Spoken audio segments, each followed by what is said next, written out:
बिस्मिल्लाहिर्रहमानिर्रहीम। अस्सलाम वालेकुम थ्री क्लास, कैसे हैं स्टूडेंट्स। चलो बेटे उर्दू की बुक खोलें। आज हम पढ़ेंगे सबक नंबर 10 मुफ़क्किर पाकिस्तान।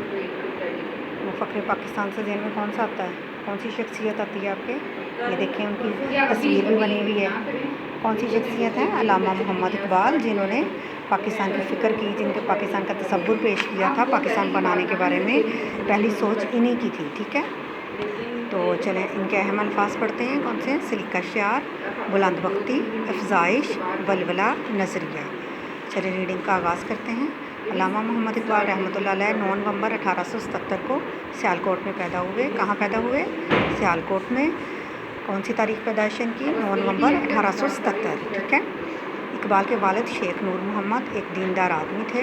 उनकी वालदा इमाम बीबी एक नेक दिल और सलीका शार यानी अक्लमंद खातून थी। वो गरीबों और मोहताजों की मदद करना अपना फ़र्ज समझती थी। शेख नूर मोहम्मद का ख्याल था कि उनका बेटा सबके लिए बुलंदबख्ती का बायस होगा। बुलंदबख्ती यानी बड़े ऊंचे नसीबों का बायस होगा, इसलिए वो उनकी तरबियत के लिए हमेशा फ़िक्रमंद रहते। इस दौर के रवाज के मुताबिक इकबाल की तालीम का आगाज़ कुरान मजीद से हुआ।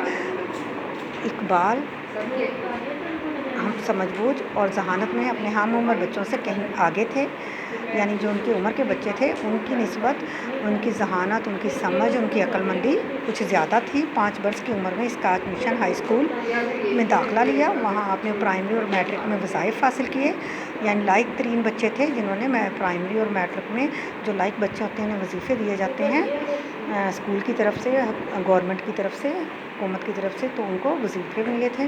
बचपन ही से उनके अंदर वो जोश और जज्बा मौजूद था जो बड़े लोगों में पाया जाता है। इन्हें खेल कूद का भी शौक़ था। आम बच्चों की तरह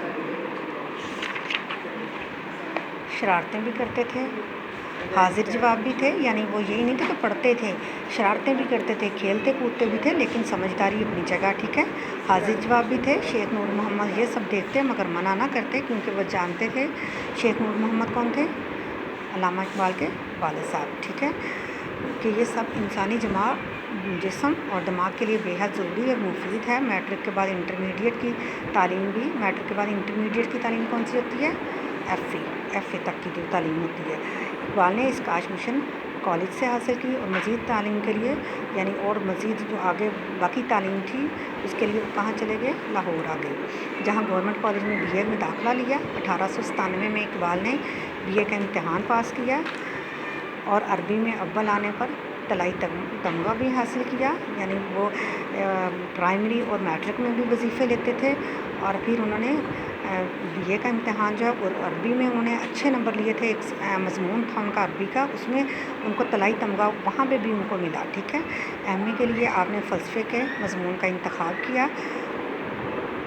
1905 में आला तालीम के लिए यूरोप रवाना हुए और वहाँ 3 साल क़याम किया।